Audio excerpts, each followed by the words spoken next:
Oh, I think they're doing a great job. A lot of them are. Good afternoon, Dwayne. How are you? Not too bad, sir. Ladies and gentlemen, Radio Cayman's Talk Today with Sterling Dwayne Ebanks. But I do have some questions. There are more questions than answers. Radio Cayman's Talk Today. If you're ready to talk, we're willing to listen. Well, I really enjoy this program today. Cayman Islands' foremost listeners participation program. May God bless every person.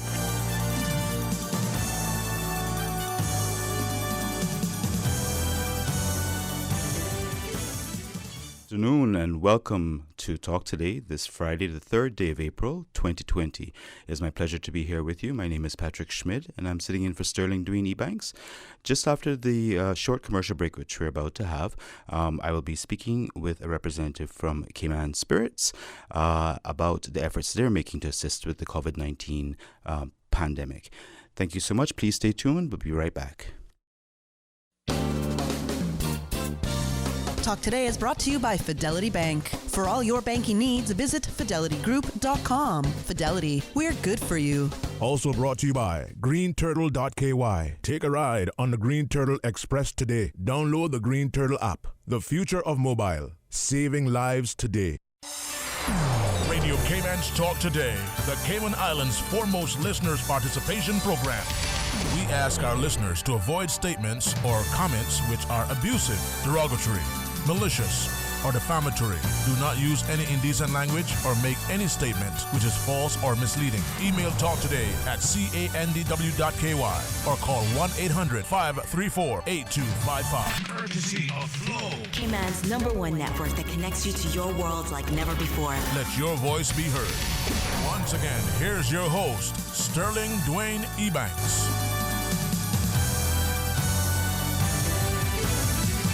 Good afternoon and welcome back to Talk Today. I'd like to thank everyone in our listening audience from Grand Cayman, Cayman Brac, Little Cayman, and the wider Caymanian diaspora. It is a pleasure for me to be here with you this Friday, the 3rd of April. I should now have on the line a representative from Cayman Spirits, a company which is making every effort it can to assist in its own way, as is the case with many other private companies, thankfully, demonstrating good community spirit and good corporate responsibility in terms of being able to help with making hand sanitizers. So I'd like to welcome that person. I believe it's Mr. Romanica. Good afternoon, sir. Are you on the line? Yes, good afternoon, Patrick. This is Walker Romanica from Cayman Spirits. Okay, pleasure to have you, sir, and welcome. Can you, I gather I did not butcher your name completely then. No, that's correct. Okay, sir. Thank you so much for being with us. Can you tell us a little bit about what Cayman Spirits is doing to help with the fight against the pandemic? Yeah, absolutely. So in the last, I'd say approximately 2 weeks, we've, in light of everything that's happening, decided to kind of take a bit of a shift in our company in terms of what we're doing. We've realized, as now of many other distilleries around the world, that we're able to produce something that's currently in very short supply and that a lot of important frontline workers and healthcare needers are in need of, which is sanitizer. The active ingredient in sanitizer, whether it's hand sanitizer or a spray-based liquid sanitizer, often is alcohol. And that's, of course, what we do. We produce alcohol, typically rum and vodka and liqueurs and all kinds of other spirits to drink. But we are also able to produce essentially what is the active ingredient in those sanitizers, which is a non-potable, non-drinkable 65% alcohol solution. So looking at that need, we kind of decided to repurpose some of our equipment and our team here to be able to shift them into full-time production of that sanitizer. And over the last 2 weeks, we've been able to supply it free of charge to various different agencies, the HSA, frontline responders, emergency personnel, ambulance drivers, all of our important frontline workers at the Port Authority, Customs and Border Control, and various other agencies, and also to some individuals and businesses that are perhaps not frontline, but also need it. So we've been trying to produce as much as we can to get it out there to help the people that can't find it.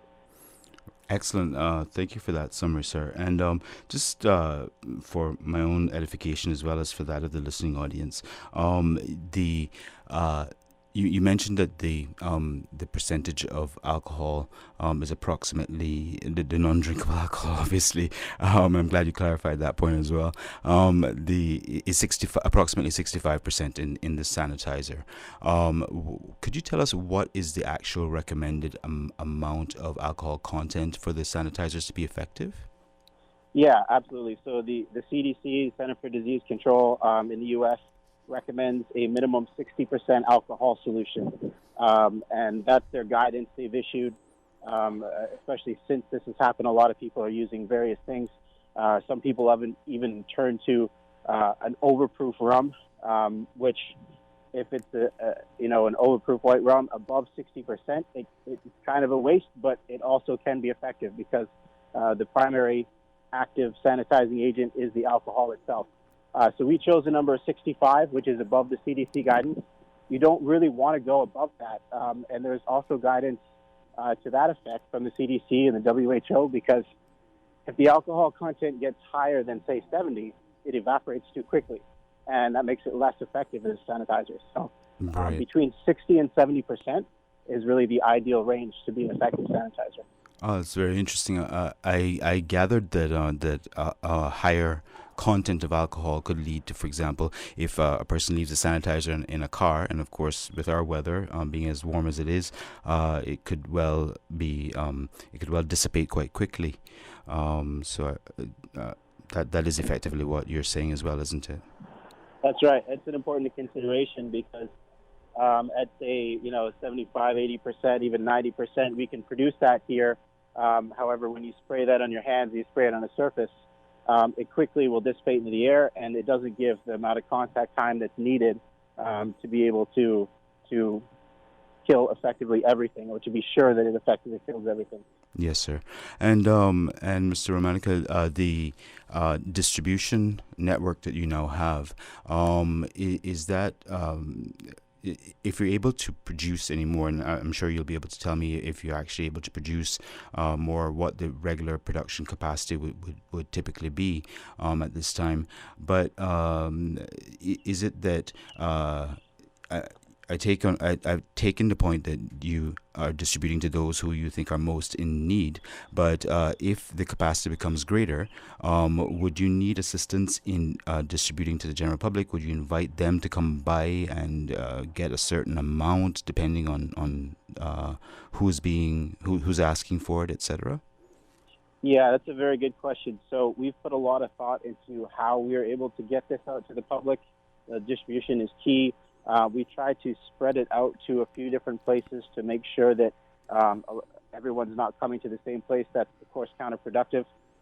So we're trying to deal with the heads of various agencies to be able to supply bulk quantities where they can come by, they can do a contactless pickup from the distillery location, take it back to their office and be able to effectively distribute it to their staff or to refill bottles. So we've been able to source some small bottles from some various local vendors. I want to say thanks to both Cuckoo Oil and Cayman Scents, who've been able to provide us with some of their former cosmetic bottles that we've been able to buy and fill up, which are great for personal use, so you can carry around a small bottle. And then some of the agencies are also taking bulk bottles to refill those when they get empty. Excellent. And what is your sort of capacity to produce in terms of sort of bottles per day or whatever the volume of measurement that you use? We are able to produce quite a bit. The question for us comes in terms of how much of our production we can allocate to this. At a certain point, it gets a bit technical. Yes. But the easiest way to explain it is that we're effectively taking a large portion of what would become rum now and also including it with the non-potable alcohol to make more quantities of hand sanitizer. So it's a question of cost. We're producing as much as we can to currently supply the demand. We believe that there's other people on island, that there are other agencies that are also sourcing more from overseas. So I think there'll be a point where that market kind of gets somewhat back to normal. Right. We're going to continue to produce as long as it's needed. And right now we've been able to catch up with most of the major bulk demands for all the frontline workers that we've been in contact with to date anyway. Excellent. And so you mentioned production costs. I think at some point, I think the initial press release mentioned the fact that that it is utilizing the production methodology, without trying to get too technical, because I won't understand what you're saying. But the production of it involves basically a offshoot of your normal production system. Is that for the rums and so on? Is that correct? Yeah. So essentially, to give, I guess, a quick rundown of how it works, you have in a distillation run. So you're using sugarcane. You're making a sugarcane wine, and then from that you are distilling it. And you have what are called your cuts. You have your head cuts, your heart cuts, and your tails cuts. So typically in the production of rum, we're using primarily just that middle cut, which is the best, most palatable alcohol. And is the other portions of it are also alcohol, but they don't necessarily have the best flavor. So part of the art of distilling, of creating rum, is to select the best cuts from that and to use them to go into a barrel to eventually become rum. So there's a portion of non-potable alcohol, non-drinkable alcohol created in every run. That is the most effective and least costly part of the run to turn into a sanitizer.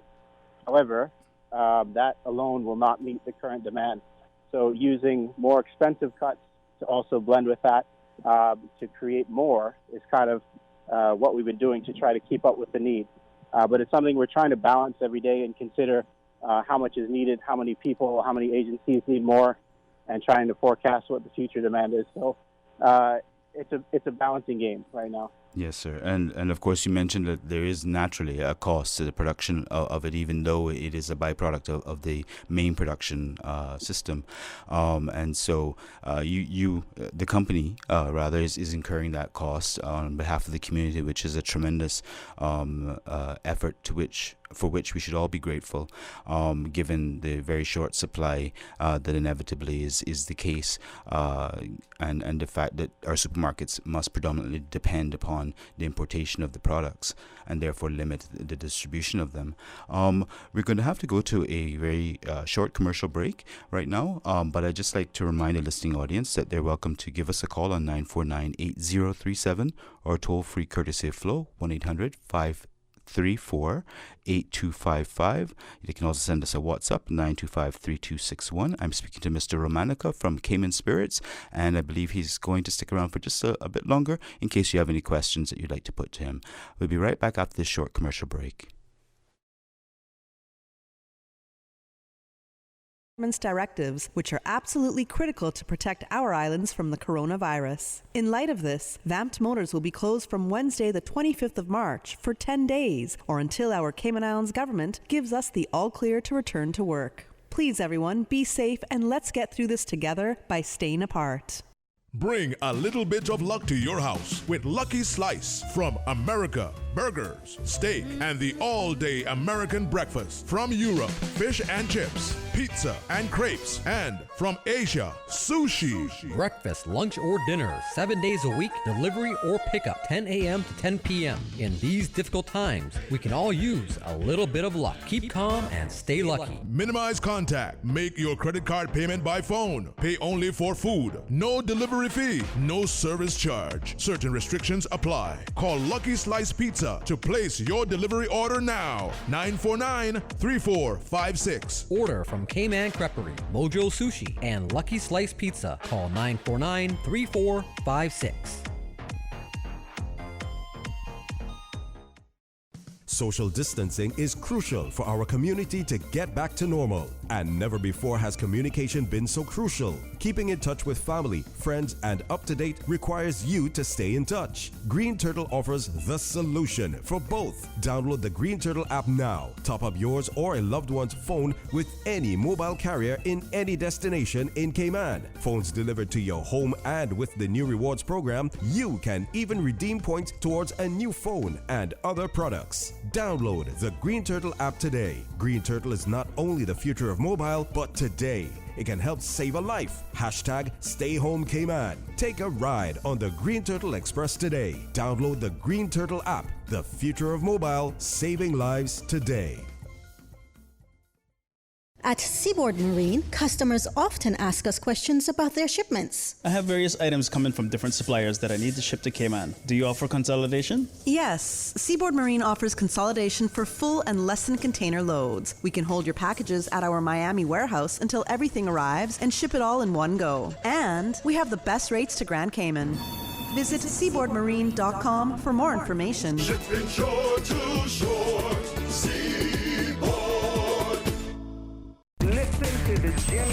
Your thoughts are just a telephone call away. 1-800-534-8255. What the public is saying. Let your voice be heard. And now, Radio Cayman's Talk Today.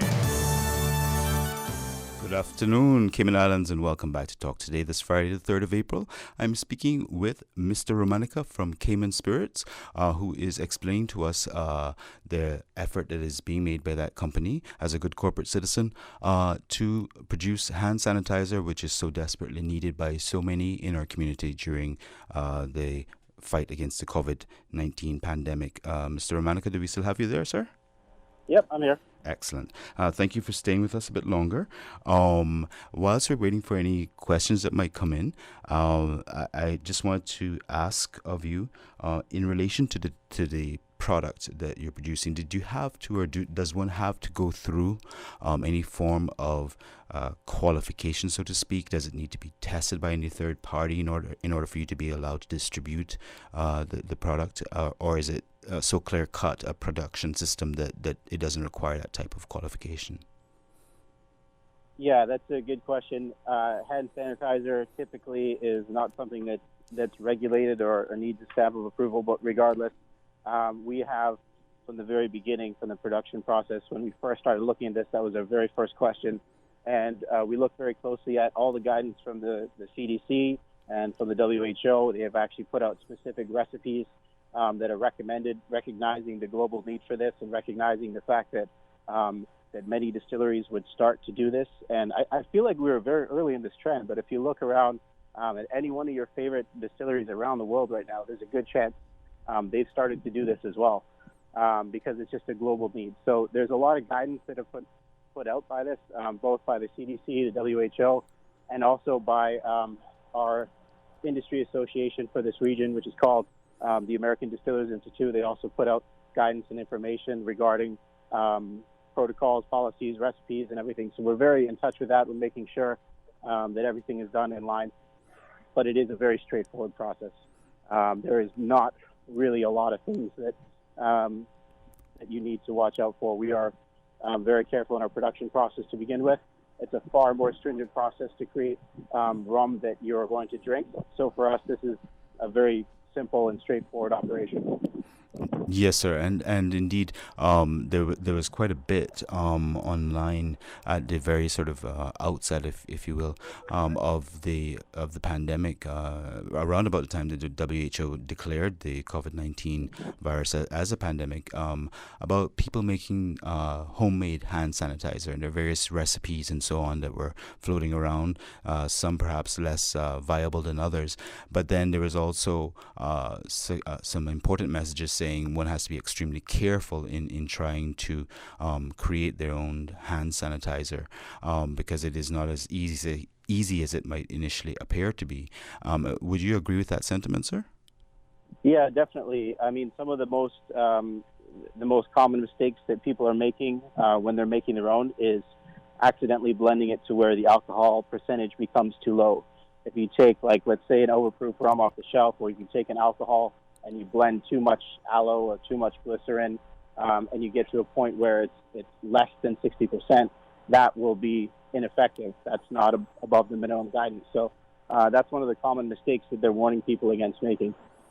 Right. And just sort of an aside from that, is there you mentioned, of course, the depletion of the effectiveness of the product if it's exposed to heat and sunlight and so on for extensive periods of time. But is there an expiration period for the product, given that it is such a naturally produced product?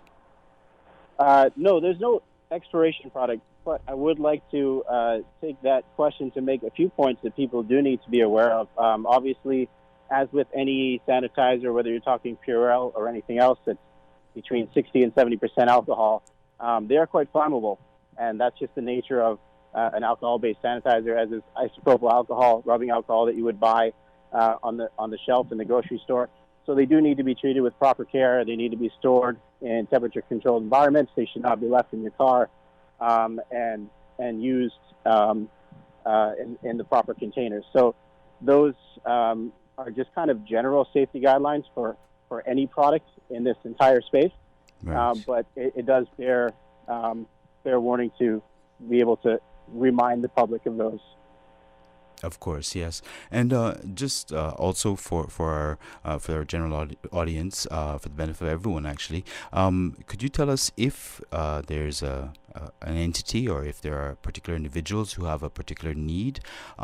Is there some way that we can reach out to Cayman Spirits? What would be the best way to sort of register our desire to get some of the sanitizer, and so that you can then prioritize and let us know whether or not it can be done, when, and indeed how it can be done in light of the curfew measures and so on that we have to comply with as well? Absolutely. So we are looking to get in touch with anyone that's still in need to make sure we can get that out there. I think the more people that we can supply and keep well stocked, it benefits everyone. So there's a cumulative effect there. So get in touch with us either through, I'll give you a few options. You can email us at info@rum.ky. You can phone our general number, 943-4786, or you can reach out to us on social media. Those are the best ways now. Once we arrange the needs and are able to produce what you need, we'll give you the instructions to either, if you're an essential worker, to be able to pick it up, or if possible, we will, depending on the curfew requirements, be able to deliver it to you, but always in the least amount of contact possible. So reach out to us through one of those methods, and we'll give you the next steps. Excellent. So just by way of ensuring that the general audience receive that information, I'll just repeat that you mentioned info@rum.ky, or the number 943-4786. And so with all of that in mind, Sarah, just wondering whether you have any additional comments or information you'd like to disseminate out there, out to our audience. Indeed, if there's anything else that you may be looking at in terms of byproducts, or anything that you would like for us to ensure that the public is aware of, by all means, please feel free to do so now. Yeah, I mean, first of all, from all of us at Cayman Spirits, our whole team here, we'd just like to give a big thank you to all the frontline healthcare workers and all the essential workers that are out there right now taking the risk that they're taking. Those people are the real heroes, and we applaud them. We're glad that we can support them in our small way. But also for all those people who are at home and doing their part, staying home, there are other ways, too, that you can get involved. And what we see is a lot of people starting to come together. There's a couple kind of grassroots organizations and projects that have started. Making masks is something that's needed right now. The guidance on that is strongly trending towards the idea that everyone should have one, not to protect yourself, but to protect others.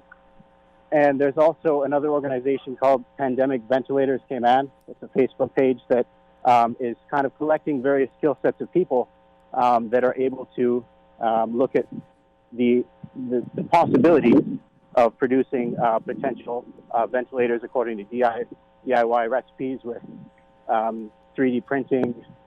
There's various skill sets that are needed for that. So from your own house, you may be able to participate in those activities to lend your skill sets, whether you're an electrician, a plumber, a programmer. All of those things are needed, and it can be done in a virtual way that you can get involved and help do your part. So we think those are beautiful things. It's Cayman coming together, all of the people working to try to beat this thing. Absolutely. And thank you so much for that as well, sir. Just off the script, so to speak, in terms of Cayman Spirits as a small local company, being able to operate in these rather difficult economic circumstances as well, would you be in a position to share with us if you have any particular challenges right now, or whether operations are able to continue at least for the short term in a regular form, or whether you've had to make any particular adjustments?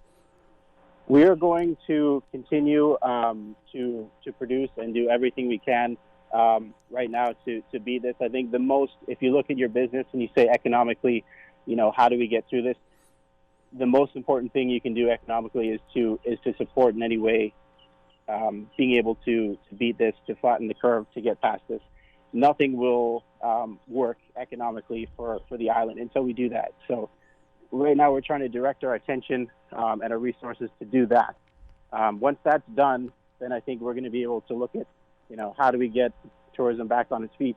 So we're going to dedicate the full extent of our resources as available to first dealing with that problem.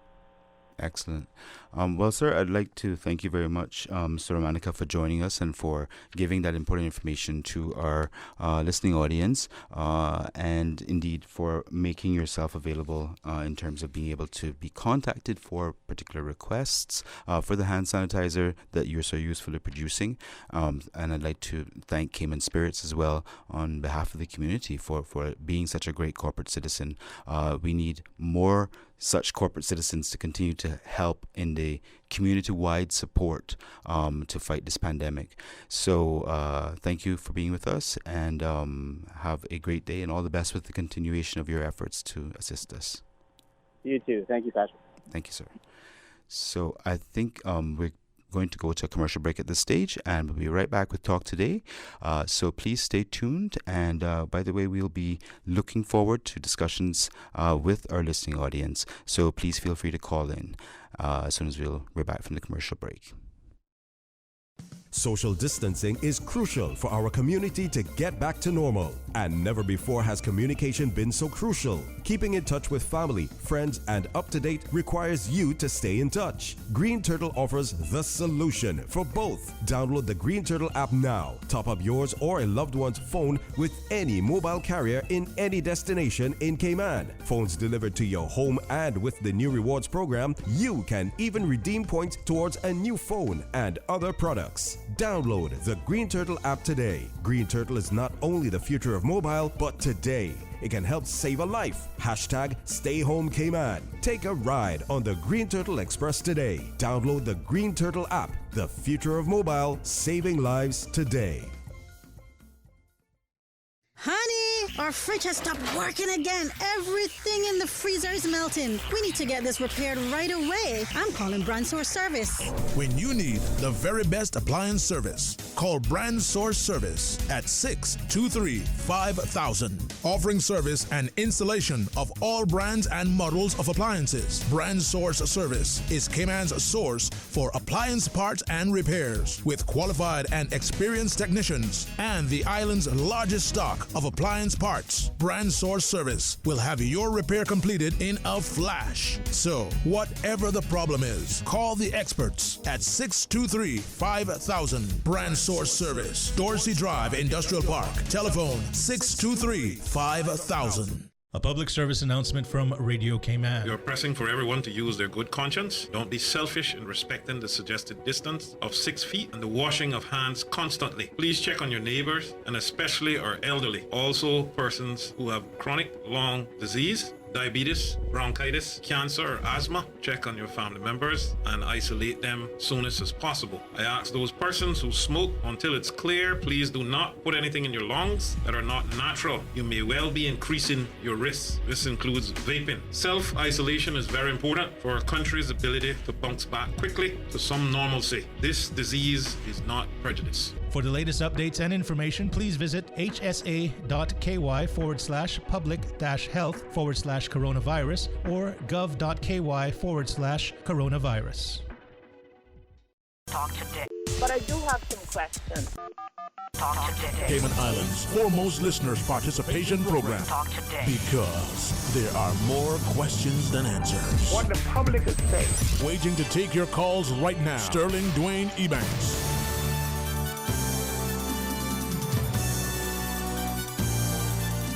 Good afternoon and welcome back to Talk Today.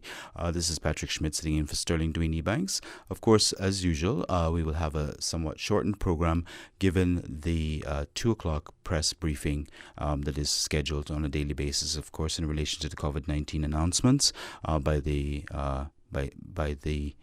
government, the Honourable Premier, the Chief Medical Officer, His Excellency the Governor, and so on.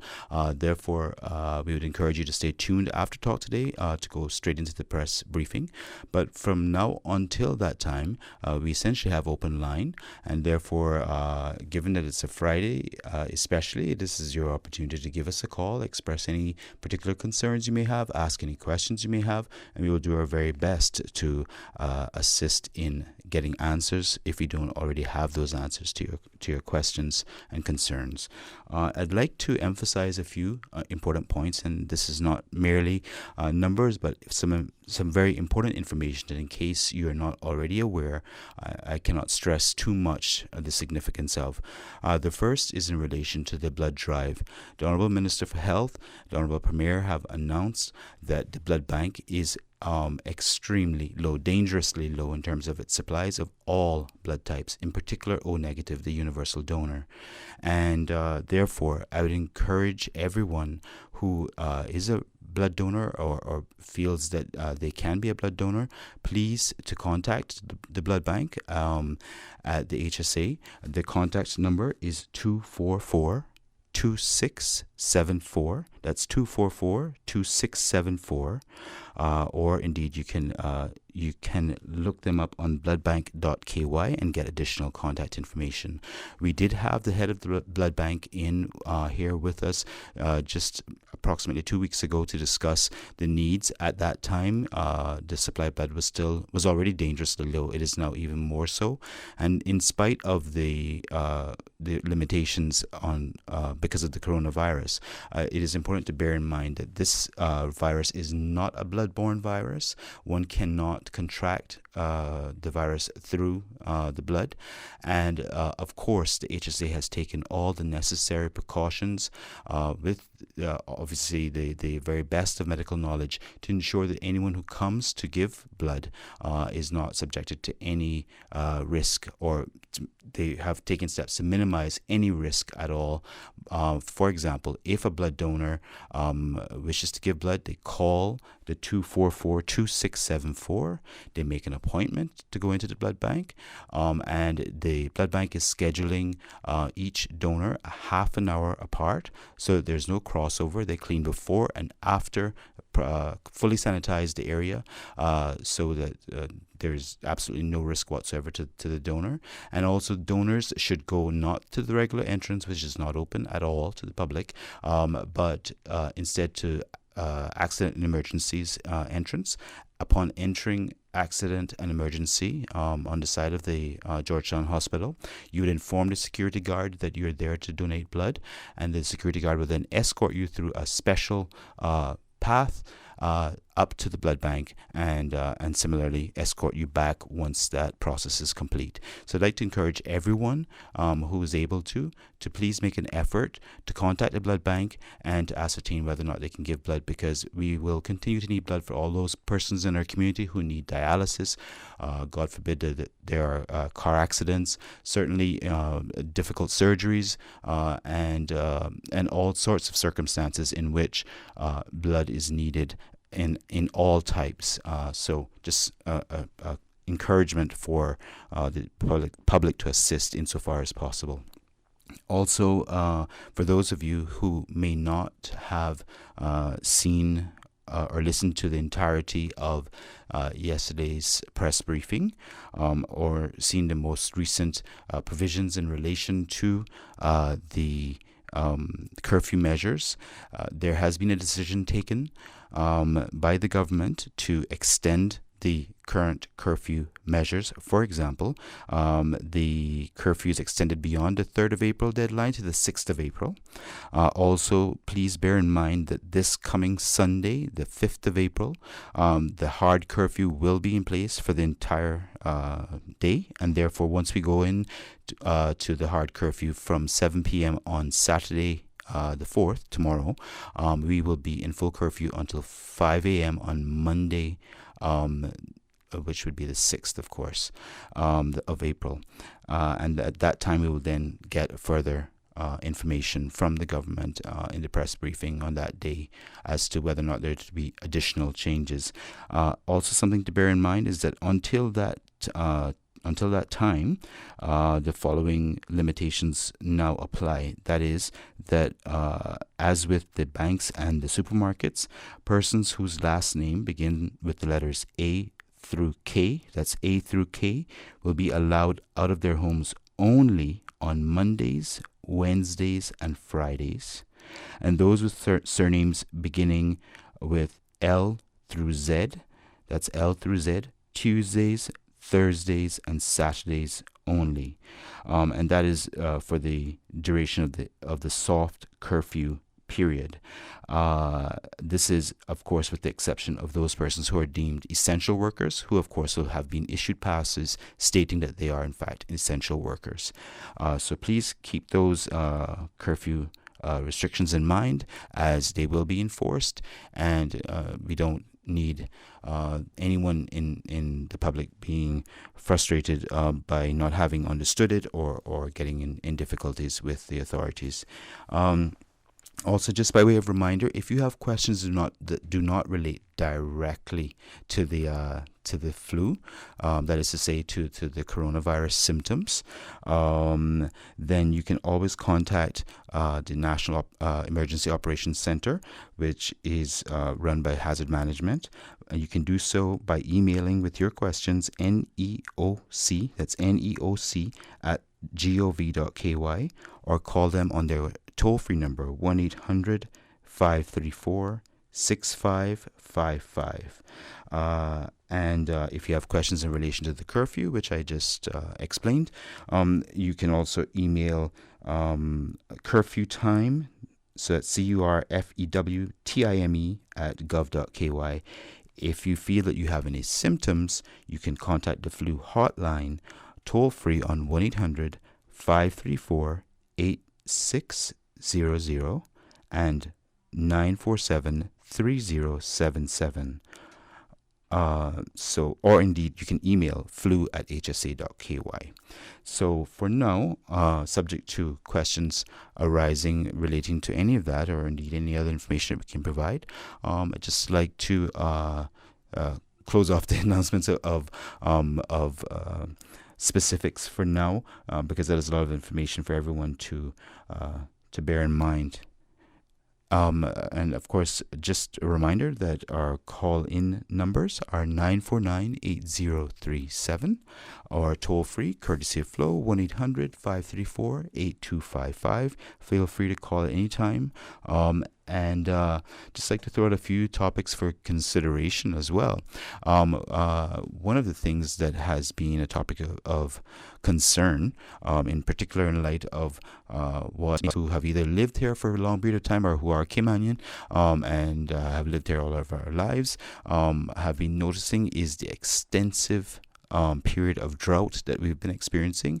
We have had very little or no rainfall for an extensive period of time. Everybody's yards are dry effectively, and it is particularly difficult to do that at home farming and gardening that we had hoped that we'd be able to do without the necessary rain.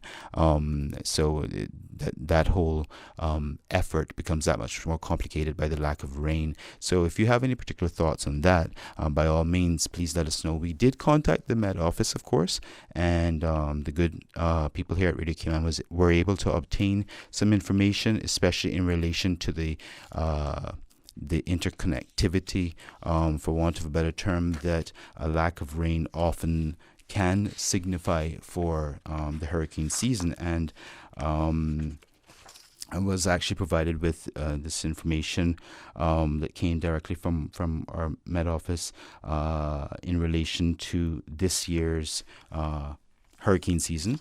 We are currently or it is predicted that we can anticipate a higher or more active than normal hurricane season. In particular, the Atlantic Basin hurricane season calls for as many as 16 named storms, a possibility of 8 hurricanes, and 4 major hurricanes. Let us hope that the current trends in terms of the amount of challenges that we've had this year do not continue into the hurricane season. With that in mind, I believe we have a call on the line. I'll go straight to that call. Good afternoon, caller. You're on Talk Today. Good afternoon, Mr. Patrick. How are you doing? This is Kenneth Bryan. Good afternoon, Mr. Bryan. How are you, sir? I am doing well. Thank the Lord. Thank you for your call. Thank you for the opportunity to call in. But first, I want to say I wish everyone in our lovely country a good day, and I hope everybody is doing okay and keeping well and following the procedures and regulations that are set up by the government so we can get through this and fight the coronavirus with success. But, excuse me, the main reason I called was because obviously as a representative, I'm trying to do everything I can under the circumstances and the regulations to assist my people. And I've been trying to call all numbers that I have for every one of my constituents and residents in my constituency. But obviously I don't have the contact details for every single person. So I'm trying to obviously get as many contact information for those persons as possible. So if you would allow me this opportunity just to say for those who may be listening on Radio Cayman, who may be living in the Georgetown Central constituency, and you don't have my number, please save it. I'm about to say it. And send me a text and let me know that it's you, what your name is, and obviously I'll be able to have the number at that stage so I can call to check on you, make sure that if there's any concerns, anything I can do as a representative on your behalf, that we can address it. So my number, my personal cell phone number, and that is 926-0005. Again, 926-0005. Now, I want to say, obviously, there's limitations because we're not allowed to be within 6 feet of each other, but that doesn't mean there isn't things that may come up as issues throughout this pandemic that I can address either by making the right calls to the right people, finding out the right information, telling which department to contact, those types of things. So I'm trying to be proactive in my limited role, because I'm not a part of the executive making the bigger decisions, but I can definitely help my community by answering some questions that they may not fully understand through the press briefings. So again, I encourage everybody in my constituency to take my number. If you don't have it already, save it in your phone. Send me a text and let me know that it's you. Preferably if you're on WhatsApp, that would be great, because if I have your number, I've been sending out WhatsApp broadcast messages, giving them key information, a summary of all the press briefings in the event that some people don't have the opportunity to watch it. Some of them are essential services providers, and they themselves may be working throughout that period of time. So I try to send out a summary of information about the broadcast, about the press briefings, because that information is so vital to know. As you know, yesterday they announced that there will be some new regulations, and they were going to outline them today, I think. At least that was the intention by the Premier.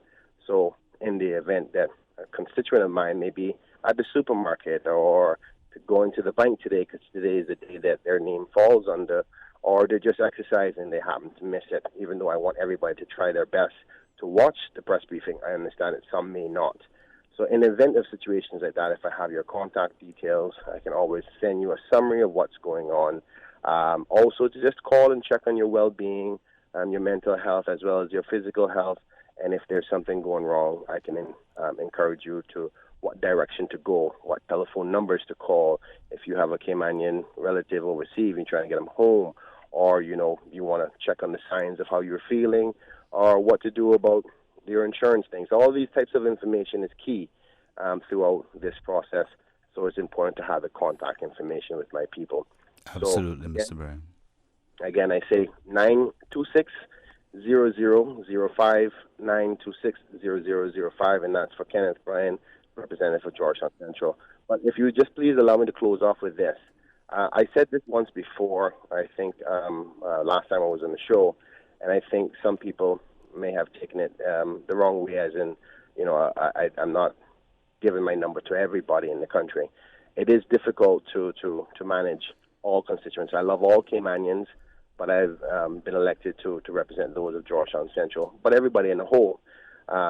So with it only being me, and I don't have the resources like many other ministers and councillors and party structures, with the limited resources and time and strength that I have, I'm trying my best to focus on my constituency in respect to this and make the other representatives do their job in their constituencies. It's not that I don't love everybody, but it's definitely because I want to make sure I specifically go to my constituents. I know it's 1 o'clock and you got to go to the news. Thank you so much for the opportunity to get that out. You definitely know the program. And so, Mr. Bryan, just one very, very quick one. The 926-0005, are you also accepting calls for those people who aren't capable or aren't able to send a text message? Yeah, if they're my constituents and they have a concern and they can't text me, if they call me, I can store their number and have it. If they can text, it'd be easier because I can't always answer the phone, but I would always try to call back as soon as I possibly can. You see? Yes, sir. So if they call, I'll definitely answer as soon as I possibly can. Thank you so much for taking the time. We must go now to the news, and we'll be right back with Talk Today. Today's biggest news. Radio Cayman. It's only two species that we have, on the island. Generations present. Your voice, your choice. For today's biggest news. Access. Information. Local, regional, international. This is headlines from Radio Cayman's newsroom team. Today's biggest news. With your latest headlines, I'm April Cummings. We are expecting an extension of the hard and soft curfews with some changes. At Thursday's press briefing, the Premier said Sunday will become a hard curfew day, and the shelter in place during the week will be more restrictive, only permitting people to run essential errands on certain weekdays corresponding to their last names. His Excellency the Governor Martin Roper announces a new public service announcement vehicle set to hit the road. The vehicle will broadcast important messages over a loudspeaker related to the COVID-19 pandemic in an effort to reach as many people as possible with potentially life-saving information. In international news, with coronavirus deaths climbing rapidly in New York, the governor announced today he will use his authority to take ventilators and protective gear from private hospitals and companies that aren't using them. He says states are competing against each other for vital equipment in eBay-like bidding wars. The number of people infected in the U.S. reached 250,000, and the death toll climbed past 6,000, with New York State alone accounting for more than 2,900, a surge of over 560 deaths in just one day. Most of the dead are in New York City, where hospitals are being pushed to the breaking point. U.S. President Donald Trump's top economic advisor today lamented rising unemployment in America due to the new coronavirus. Larry Kudlow says the government checks are on their way to the public and predicted the economy would rebound quickly. He says COVID-19 interrupted what was a strong U.S. economic boom. And Bill Withers, who wrote and sang a string of soulful songs in the 70s that have stood the test of time, including Lean on Me, has died from heart complications, his family said today. He was 81. Those are your headlines from Radio Cayman's newsroom. I'm April Cummings. Stay in touch with Radio Cayman for the latest in news and information. Follow Radio Cayman on social media, Facebook, Instagram, Twitter. Download the Radio Cayman app or log on to our website, www.radiocayman.gov.ky. Radio Cayman, your voice, your choice, your radio. Listen to the general public. Your thoughts are just a telephone call away. 1-800-534-8255. What the public is saying. Let your voice be heard. And now, Radio Cayman's Talk Today.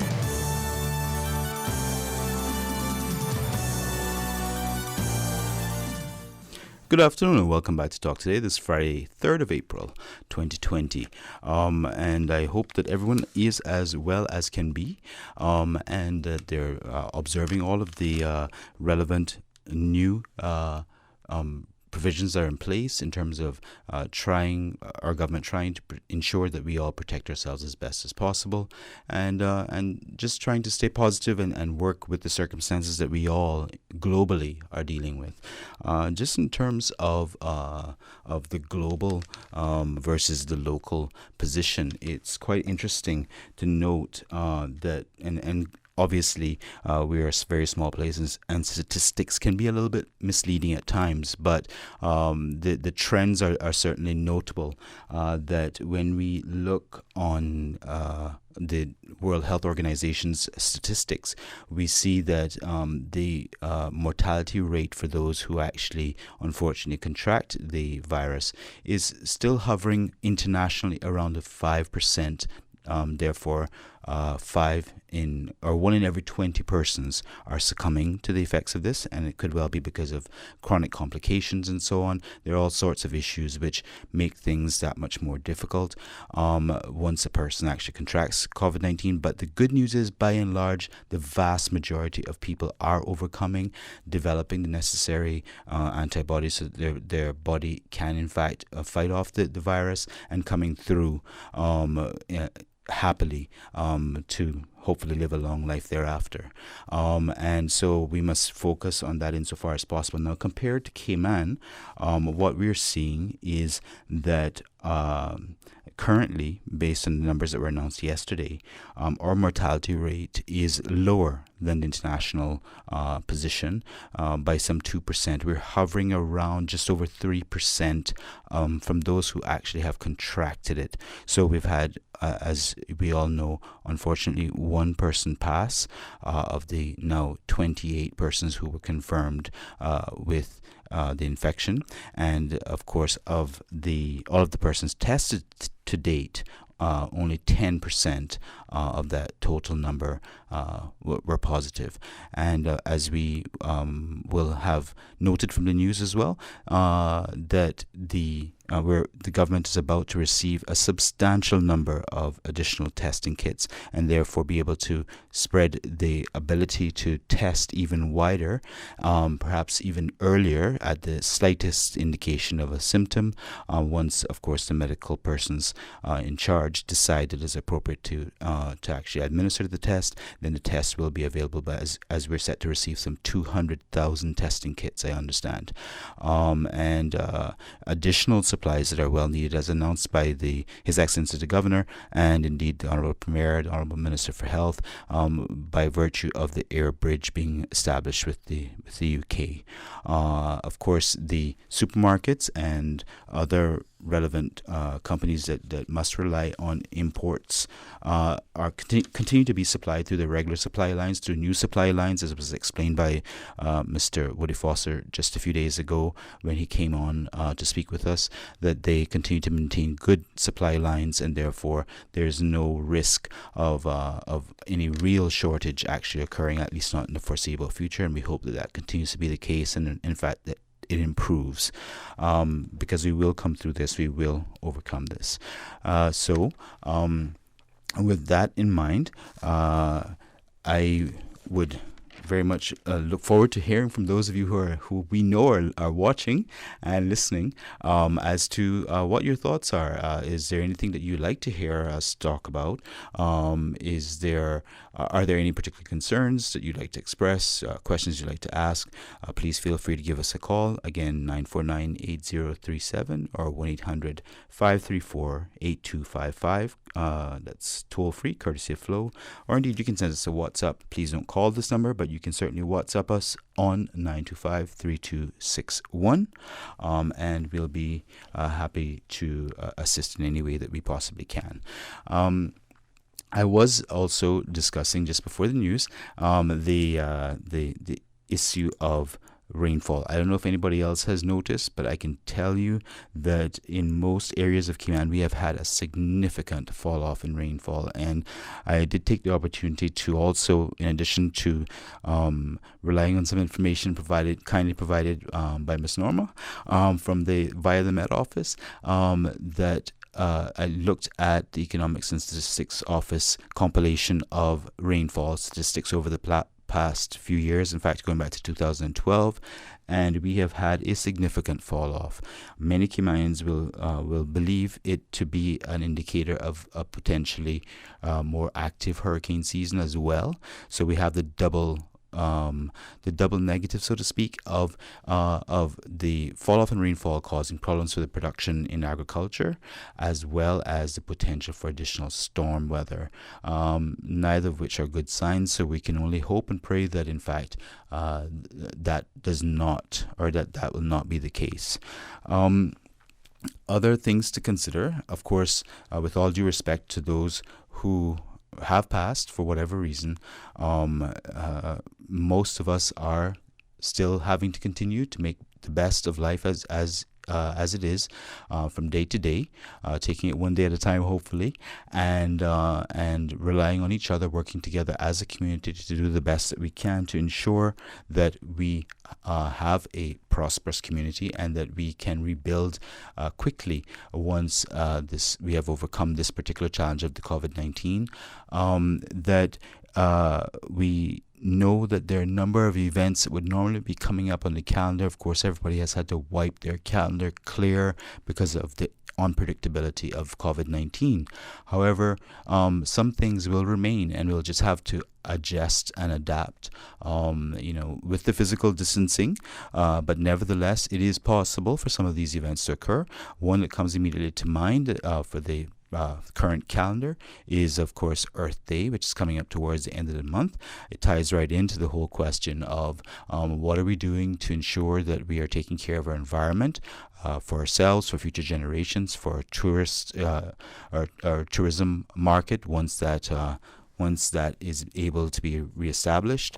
And so we should bear in mind what we can do for Earth Day, whether with if the restrictions continue in place, whether even with those restrictions we can continue to assist as much as possible as a community to work together to avoid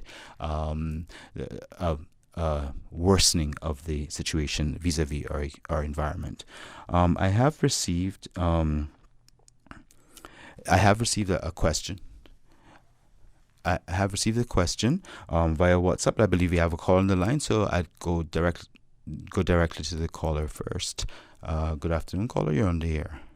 Good afternoon again, Patrick. It's Kenneth Bryan again. Yes, sir. Just to cover one other concern that I had that I'm a bit worried about. It's in respect to the press briefings. Now, we know that the press briefing is going live on Facebook, it's going live on YouTube, and it's definitely going live on Radio Cayman. Yes. But I'm a bit disappointed that we have a number of other radio stations on island that is not broadcasting the proceedings. And the information that is coming out of the press briefings is vital to the success of our livelihood and our life. And the fact that the other media houses haven't come on board, and what I understand based on my research is that it's actually ultimately up to them, and the government can't force them to do so without it being a state of emergency. And, I mean, this is the closest thing that you can get to a state of an emergency, but it's just not constitutionally declared at this point. Right. So I guess I'm just voicing my disappointment. I hope I don't get anybody too upset that own these companies, but it's a bit disappointing that they haven't come on board. And what I understand is that they have been, discussed and talked to about airing these press briefings, because as much as we know that many Caymanians listen to Radio Cayman, there's a lot of new Caymanians and non-Caymanians who listen to other radio stations. And it's vital. Every single soul in this country should be listening to what the government and the chief medical officer and the governor and everybody else who's involved in this process on the strategy to fight the coronavirus outbreak. Yes, sir. So can I just ask you, just for clarification, the mention that you made of not being able to force the radio stations to broadcast that relevant information except after a state of emergency has been declared. So if I'm understanding you correctly, sir, and I don't mean to put you on the spot, but so the relevant government appointed committee or body responsible for the radio stations and broadcasting in general cannot obligate them in terms of content, I presume. Well, not at this point. There's a point where that can be triggered, and what I understand is that point has not been triggered at this so far. Now, I stand to be corrected, but the bottom line is, one thing I know is they're not broadcasting it.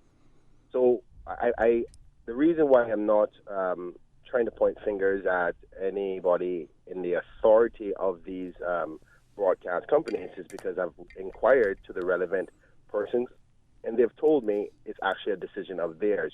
We can't force them to do so. Right. Now, I understand that to be, I know that they can be forced to under a state of emergency, and we can enact that under the Constitution. But as you've heard in the press briefings, that has not happened yet. So therefore, the government may not have the authority to mandate it. But I would think that this would be something they would want to do in the best interest of the country from a holistic perspective. Certainly. So I'm voicing this because I tried my best to do behind closed doors to ask the relevant persons about why they're not doing it, and now I'm getting back information as it's actually a voluntary thing. They have to choose to want to do it. Now I'm not happy with that, and I'm going to call some of the people who do own these places to say, come on, I think we're all in this together. Why isn't this a priority? Is it some technical difficulties? Is it because of advertising commitments? What is the story? Because at this particular point, I think everybody would agree that what's happening on the press conference, everybody needs to know it. So, yes, absolutely. Hopefully this would spark the conversation amongst everybody that is listening to this show to say and ask the question to the relevant persons as to why isn't everybody airing this?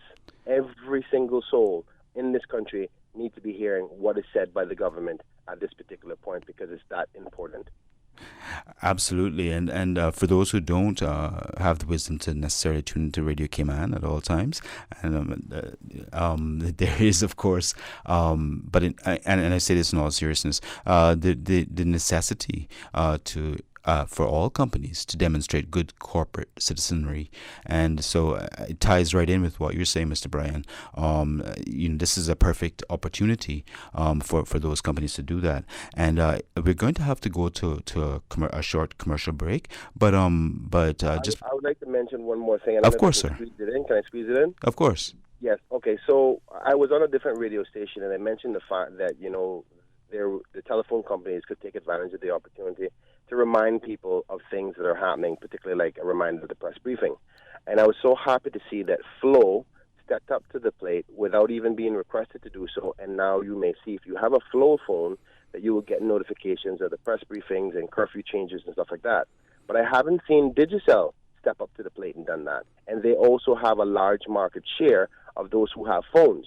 We have to use every provision available to us to let the people know the information that is key to fight the coronavirus. So, Digicel, if you're listening, I think it would be appropriate that you jump on board and do the same thing. I understand that they are, sir. I'm not. Okay. I am not as certain about that, but I understand that they are, in fact, doing a number. It may not be in the same format as Flow is using, but certainly they are. Allow me to take this opportunity to publicly apologize. If I'm publicly going to put them underneath the bus, I have to publicly apologize. I do have a Flow phone, so I would not be getting the texts. Understood. Maybe I should check if Digicel does do it first. But if they have, I am glad and proud of them for doing so. Right. In respect for all the other telecom providers, I think we should all be doing the same thing. Right. So if you have any other questions, I'm happy to stay on. If not, then I'll just leave you to go to the break. I just got a confirmation that they are doing that. Digicel is doing it. So both of those companies are doing that, which is great. And your apology is duly noted, sir. Just one quick question and then we have to go to the break. The state of emergency you referred to under the Constitution, just briefly, is that effectively something that the government is very hesitant to do because of the other implications? Well, I won't assume what the government is doing or not doing. Right, I understand. Where there's questions asked by the Premier, and he said a few things about it to say that we're not quite there yet. He did, I can't remember word for word, but his comments did come off hesitant to want to go into that state. For what reason, I can't assume. I'm not going to assume. Of course. Maybe the government would be happy to say why they haven't triggered that, or if there's any need for that. Maybe we don't have to. So I'll try to find out, and hopefully maybe another day I can answer that question for you, but it's actually a question the government would have to answer. Wonderful. Thank you so much for your time, sir, and thank you for calling in and contributing once again. We really appreciate it. So we're going to go to a commercial break, and right after that we have a call and a few WhatsApps to answer. Social distancing is crucial for our community to get back to normal. And never before has communication been so crucial. Keeping in touch with family, friends, and up to date requires you to stay in touch. Green Turtle offers the solution for both. Download the Green Turtle app now. Top up yours or a loved one's phone with any mobile carrier in any destination in Cayman. Phones delivered to your home, and with the new rewards program, you can even redeem points towards a new phone and other products. Download the Green Turtle app today. Green Turtle is not only the future of mobile, but today it can help save a life. Hashtag Stay Home Cayman. Take a ride on the Green Turtle Express today. Download the Green Turtle app. The future of mobile, saving lives today. The Cayman Islands government would like to remind the public that e-services are available for vehicle license renewal, trade and business licensing, police clearance, and other transactions. Skip the line and apply online. E-services are user-friendly, efficient, and most important, you can apply and pay from the comfort of your home. Visit eservices.gov.ky. This is a public service announcement from your Radio Cayman, your community radio station. Here are some coronavirus prevention tips. Home isolation means staying indoors and completely avoiding contact with other people. You need to do this if you have symptoms of COVID-19. If you are practicing home isolation, you should stay in a well-ventilated room with a window to outside that can be opened separate from other people in your home. Keep the door closed and use a separate bathroom from the rest of the household, if available. If you have to share these facilities, regular sterilization will be required. Consider drawing up a bathroom schedule for washing or bathing, and have the isolated person using the facilities last. For the latest updates and information, please visit hsa.ky/public-health/coronavirus or gov.ky/coronavirus. Listen to the general public. Your thoughts are just a telephone call away. 1-800-534-8255. What the public is saying. Let your voice be heard. And now, Radio Cayman's Talk Today.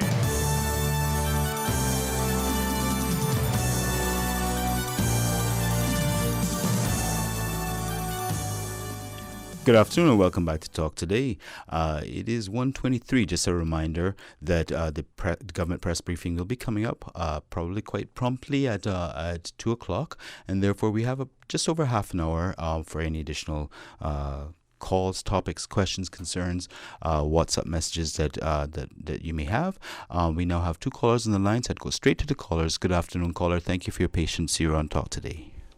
Good afternoon, Patrick. Good afternoon. I got two requests from some elderly friends of mine. They said I could say elderly, but anyway, they would love for Miss.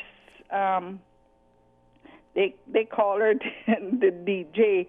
DJ Susan. Yeah, Miss Susan, to play more religious music, because they're listening from 6 o'clock to 6:30 when she's playing that religious music, and they said, "Thanks very much, Miss Susan." Now don't forget to tell that DJ that that we thank him, we thank her very much. We can't call by no cell phone, right? We don't want to talk by no cell phone.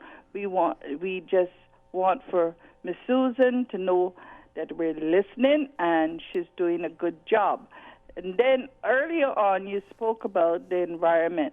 Yes. Now, I don't know if government can do this, or they might want to do this at this time.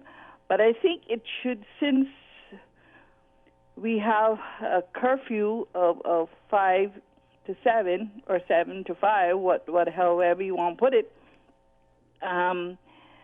Lots of people are working at their yard and trying to straighten up their, things that they haven't got done. Is it possible that someone could ask government if we could have one day out of the week, maybe on a Saturday, that we can carry yard stuff off, since they're saying, this is not essential for gardeners to, be going, or gardening company to be going to, to come to your house and clean up and stuff. But some people can't afford it, and they're doing their yard, and they're told that they can't carry it to the dump. I don't know if that can be done, but we need to keep our environment as clean, and even more so now with this coronavirus, which I am going to stop calling that coronavirus. I'm going to call it the plague, because that's exactly what it is. A plague. It could easily be confused with the Black Plague and other things, though. But in all seriousness, addressing your questions or your points in the order that you mentioned them. Firstly, Susan asked me to thank you, and those persons who were thanking her. Of course, all of the staff here at Radio Cayman, I have noticed, are extremely professional and are very good at their jobs, and all of the DJs. Susan's not a DJ, of course, but nevertheless, she has great taste in music, so I'm sure she appreciates the fine comments that have been, and compliments that have been paid to her. Yes. You see, they call her the DJ because they listen to that music that she plays from, like I said before. Yeah, Understood. Early in the morning, you see. Yes, and so we have a couple of callers on the lines. I'm just going to be as proficient as I can and efficient as I can be. In relation to the second point that you were questioning regarding carrying off the things that are shrubbery and so on that is cut from the yard. Of course, as you know, the Department of Environmental Health is still functioning and doing collection. Now, I'm not, to be completely honest, I'm not 100% sure of the particular restrictions in relation to the dump. And in any case, if it were to be allowed, it would, of course, have to, as you correctly, I think, pointed out, be within the context of the curfew provisions. And so that is extremely important. But we can certainly inquire as to what the situation is vis-a-vis the dump. I think that that in effect answers the particular points. I must thank you at this stage. And of course, as you correctly said, of course, gardeners and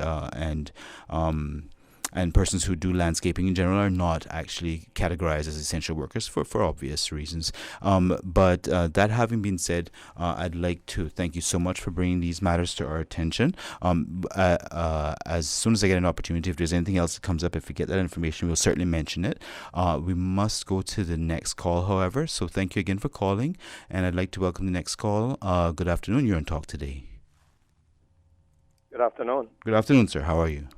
Yes, okay, sir. Welcome from Kim and Brack. Pardon? Welcome from Kim and Brack. You're calling from the Brack, right? Yes, sir. Calling from the Brack. That's excellent. right. Yes. Good afternoon. Good to hear from you. Yes, sir. Great concerns to all of us on this dreadful disease that is wreaking havoc through the world. It's so sad to see all the great people that it has been taking their lives. Even a 9-month-old baby has died from it. That will show us that how serious to take this thing. A 9-month-old baby died, and 13-year-old, 19-year-old, able-bodied children, teenagers that had no previous records of any unhealthy circumstance, and it shows us that everybody is at danger. And if you all It was Sterling, remember, about 3 weeks ago I came on to the radio and said to take advice. This is a serious thing. Yes, that sir. time we hadn't had it in here. We hadn't found out about it until that cruise ship passenger was landed, and then it started from there. That was before, I think, just a few days before that. He had landed, but found out that we had it had spread here in the Cayman Islands. Anyway, it's do our best. And what I would like to bring to the public's attention, there are so many rumors going around about where this thing originated from. We are hearing about infected or contaminated meat in a market in Wuhan, China. We're hearing about thoughts about biological warfare, that it was a created bacteria. And here is a report that I have. 2 weeks ago, the head of the emergency central hospital in Wuhan, China, went publicly saying authorities had stopped her and her colleagues from warning the world of this dangerous disease. Yes, sir. Now, that lady, Dr. Al Finn, is now missing. Whether they abducted and arrested her and put her away for making that statement, it's alarming to me that she was saying that, had said that, and now the Chinese has her put away, whether they locked her up, they killed her, they arrested her, or what. And also saying that it originated at the Wuhan seafood market in Wuhan, China. Well, these things, biological warfare, as we know it, germs and bacteria developed, look at the anthrax that's been sent around to people, things like that, what that can do. So that may be why it is such a dreadful and potential killer, that it seizes up the lungs almost within a few hours or a few days if the person is healthy or unhealthy. Filling the lungs with fluid, and that's where the people are gathering the pneumonia and just killing off people by the thousands. It is so sad. We don't have it here in Cayman Brac yet, as we know. No signs of it. And what I would like to say, Cayman Brac can stay, hopefully, without it if we put a ban on travelers. No one to travel in and no one to travel out. That's the only way of preventing it securely and safely. If so far nobody has it here yet, as we know. Yes, and that's sir. the only way would be to prevent it from coming in here, prevent travelers from coming in. Right. And we need the flights for cargo, bringing in cargo, and sometimes when the tug and barge can't get here, if it's bad weather, the flights has to bring our groceries. And understanding now the tug and barge not coming until Thursday. That's what I was told by someone yesterday. Thursday, that would be Thursday next week. Yes, sir. But I'd like to thank you, sir, for that information, for your input on your thoughts on the matter. We need to go to a commercial break. I'd just like to ask the continued patience of those who are waiting to speak to us. We'll be right back after this short commercial break. Social distancing is crucial for our community to get back to normal. And never before has communication been so crucial. Keeping in touch with family, friends, and up to date requires you to stay in touch. Green Turtle offers the solution for both. Download the Green Turtle app now. Top up yours or a loved one's phone with any mobile carrier in any destination in Cayman. Phones delivered to your home, and with the new rewards program, you can even redeem points towards a new phone and other products. Download the Green Turtle app today. Green Turtle is not only the future of mobile, but today it can help save a life. Hashtag Stay Home Cayman. Take a ride on the Green Turtle Express today. Download the Green Turtle app. The future of mobile, saving lives today. Start getting your debt under control with a debt consolidation loan from Fidelity Bank. At Fidelity, your loan decision is quick with no runaround. Plus, with competitive interest rates and fees, we will help you reduce your monthly payments and get you back to living again. Don't let the burden of overwhelming debt tie you down this year. Call Fidelity today and let's make it happen with a Fidelity Bank debt consolidation loan. Fidelity, we're good for you. Did you know that ValueMed Pharmacy has a free online prescription service? Managing your health and medical requirements has never been easier with ValueMed. Simply visit value-medpharmacy.com. That's VALU-medpharmacy.com and click the Refill Prescriptions tab on our website. Fill in the information for new prescriptions or refills and choose your preferred pickup location. ValueMed on Walker's Road or Town. Then bring in your original prescription from your doctor when picking up. There's no need to stand in line and wait for your prescription. Save time and pick up prescriptions at your convenience by visiting value-medpharmacy.com. That's VALU-medpharmacy.com. Radio K-Man News. K-Man's positive cases of COVID-19 spiked over the weekend. Hundreds are waiting to enter since supermarkets opened for the first time since going on lockdown. The soft curfew provides for limited activities only. Checkpoints are in place at strategic locations across Grand Cayman. Take seriously the threat that we are facing. Radio K-Man, your official source for Cayman's COVID-19 response. Hear it here first. The Mental Health Helpline is here for you. Are you having trouble coping emotionally? During times of crisis, you may find that your mood and feelings are affected. You may feel low, worried, or have problems sleeping. Do you know that it is okay not to be okay? And that caring professionals are here to help you. You can call 1-800-534-6463. Mind, Monday to Friday, 9 a.m. to 5 p.m. No credit? No problem. Stay on the line and your call will be transferred. Talk today. But I do have some questions. Talk today. Cayman Islands' foremost listeners participation program. Talk today. Because there are more questions than answers. What the public is saying. Waiting to take your calls right now. Sterling Dwayne Ebanks.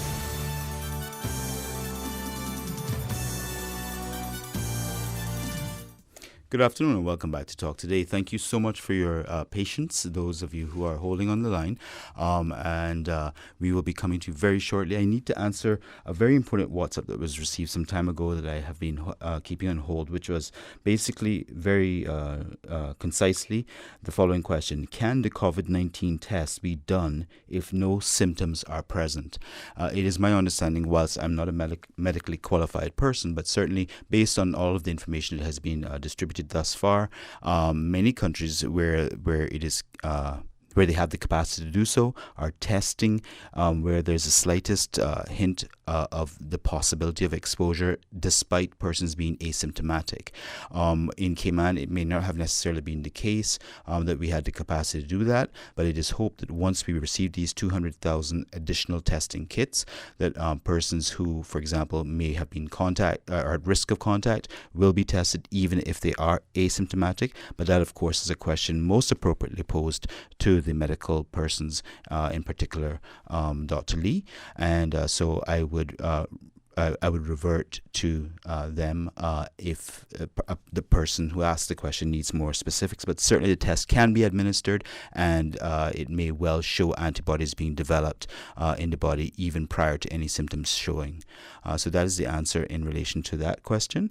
And also just to touch very quickly on the matter that Mr. Bryan raised about a state of emergency being declared. I believe, and again, this is for something for really the, as he correctly said, something for the government to address, but effectively a period of public emergency as it is referred to in Section 21 of the Cayman Islands Constitution Order 2009 must be declared by proclamation of the governor, and only in very special circumstances such as threatened by war, invasion, general insurrection, public disorder, natural disaster, or other public emergency. Now, granted, it is arguable that this is a public emergency, but I'm sure the government has its reasons why it has not declared it as such. And I would leave it to them to go any further into that detail. So without further ado, and also I'd like to just say a shout out to those persons who are watching us on YouTube. We really appreciate your participation. I'm sorry if I don't look as good as I'd hoped, but nevertheless, we certainly appreciate you participating in every way, shape, or form. With that said, I'd like to go to the call. caller. And just bearing in mind, although you've been very patient, and again, thank you. We will have one more commercial break, and then the 2 o'clock news, and then go straight to the press briefing, and there are 2 more calls waiting. So, without further ado, good afternoon. You're on Talk Today. Good afternoon, Schmid. Good afternoon, sir. Just a few little points I want to bring up here. One about the fishermen. I do not understand why the man coming in here with a boatload of fish, they're not contacting anyone on the island. The place where they sell the fish downtown, the 2 sellers are like more than 6 feet apart. And most of the cars can park in the road, and when one is finished, they can go down there, and at no way that any of them could be more than less than 6 feet apart. And it's a vital thing for people. And the fish, a lot of people love the fresh fish. So maybe the pair could explain why they have this ban against these fishermen. Sir, if I could just quickly address that, I don't understand it to be a ban per se, but I don't know the intricacies of it. What I can tell you is this, that as you may well be aware, the Premier had announced that in relation to going forward from the date of his effective immediately were his exact words, and this was in his statement 2 days ago, that no fishing vessel based in the Cayman Islands is to depart these waters, and if they so choose to depart, they will not be allowed back into port. As such, and these are for this is because of the general closure of the borders, and the fact that the government would obviously have no control over what exposure actually occurs, albeit that the persons are at sea and so on. And so that has been the declaration made by the Honorable Premier. I have received some additional information, which I will read to the as soon as possible. But as regards anyone who has already returned to the islands, obviously, they are not directly affected by that limitation. Okay, sir. And I'm still not content with what's going on, because big freighters come in with food in the same way. Yes, sir. Anyway, the other thing is, I mentioned some weeks ago a cure for the common cold. This is very effective with aloe vera, honey and orange juice. It doesn't cost anything, and I can understand why it at least then them up and give some of the people that have the corona to try it out. There could be no harm in trying it. Right, sir. The other thing is, a few weeks ago, remember that boat was captured by the helicopter, bringing drugs into the island. And I voiced my fear that some importers of drugs would bring that in by night and affect the island.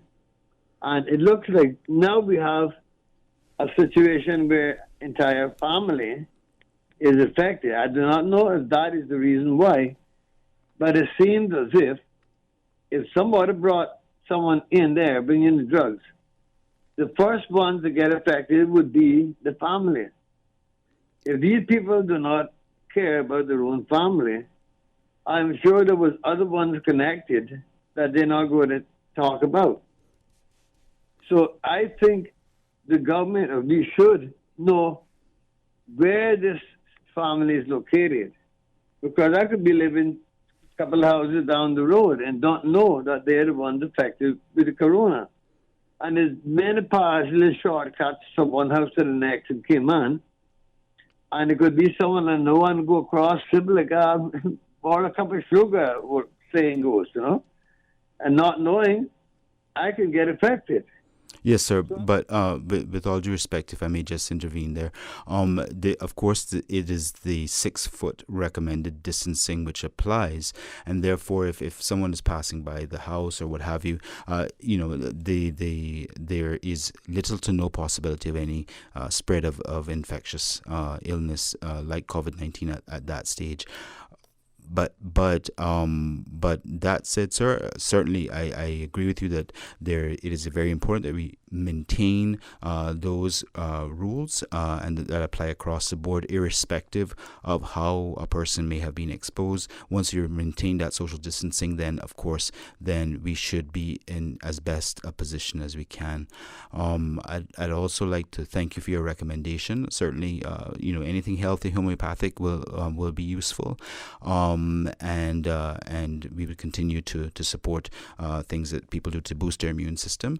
And with that said, sir, I must say thank you very much for your call once again, and we have to go to commercial break now.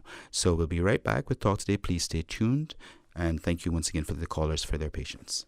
For nearly 20 years, King Sports Center has been the heart of the Cayman fitness and wellness community. In order to ensure the welfare of all, we are temporarily closed until further notified by the Cayman Islands government that it is safe to reopen. During these trying times, we encourage everyone to maintain a healthy lifestyle, mind, body, and soul. We look forward to continuing providing you with world-class service in the very near future. Remain strong and continue to show the world the power of Cayman unity. King Sports Center, your one-stop shop for fitness, recreation, and relaxation. Preventing dengue is as simple as preventing mosquito bites. Use a mosquito repellent, wear protective clothing, and stay indoors during early dawn and dusk when mosquitoes are most active. Control the places around you where mosquitoes breed. Remove stagnant water in outdoor and household settings. As a weekly habit, persons should change the water in vases, clear the water in saucers under potted plants, and ensure air conditioner drip trays are free of stagnant water. Outdoor objects capable of holding water should be kept empty and preferably disposed of or put into dry storage if not used. These include open bottles and tins, watering cans, buckets, empty paint tins, and old vehicle tires. Do your part to control the spread of dengue. The dengue virus is an infectious disease transmitted through mosquito bites. Symptoms may come on as early as 4 days or as late as 3 weeks following an infection. There is no vaccine or specific medication to treat dengue. Symptoms of dengue include high fever, headache, pain behind the eyes, joint and muscle pain, and rash. If persons have any of these symptoms, they should go to the nearest health center or hospital. It is advised to drink lots of liquids and avoid medication that contains aspirin. Talk today. But I do have some questions. Talk today. Cayman Islands' foremost listeners' participation program. Talk today. Because there are more questions than answers. What the public is saying. Waiting to take your calls right now. Sterling Dwayne Ebanks.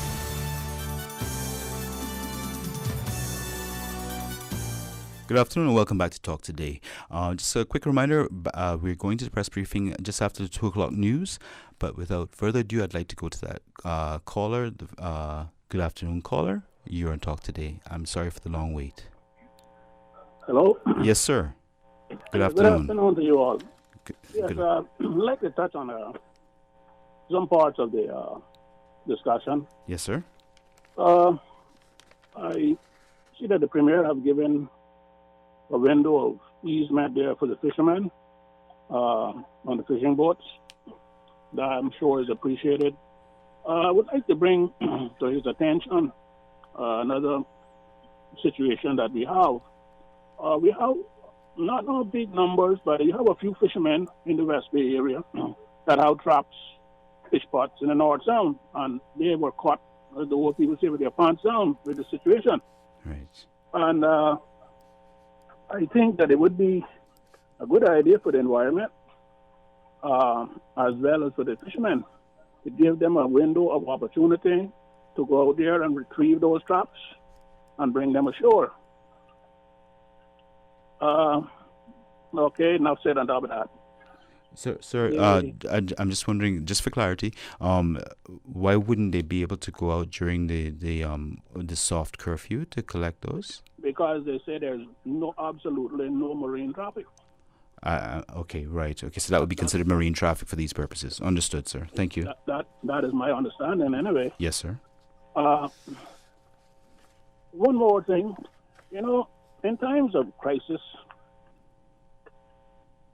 I think things should be sort of looked into deeply. Well, for instance, we have the situation on our hands here, and it's almost a national crisis here that we have, in a sense of speaking. Yes, sir. Now, we have Dr. Lee, I think it is, saying that this doctor-client privacy act don't allow them to disclose certain information. Now, I understand that, but I would like to bring to their attention that in 2015 we had German wings with a psychotic first officer who had a problem, went to the case doctor, and the doctors wouldn't give him clearance. So he was put on leave, and after a while he went back, and they gave him the okay, so he started flying back. And during that course of time, then the airline put him on some sort of a temporary leave, and before he could come back, we'd have to get certification from the psychiatrist or whoever these people, the type of doctors that deal with these situations. He couldn't get certified from the original doctor, but the doctor couldn't bring this information to the airline. So he went to another doctor, and the other doctor certified him. So he took that certification and started by flying. And when you know anything, German wings aircraft going from Spain to, I think it was Dusseldorf, Germany, the captain had to go for some reason out of the cockpit, and the first officer locked him out,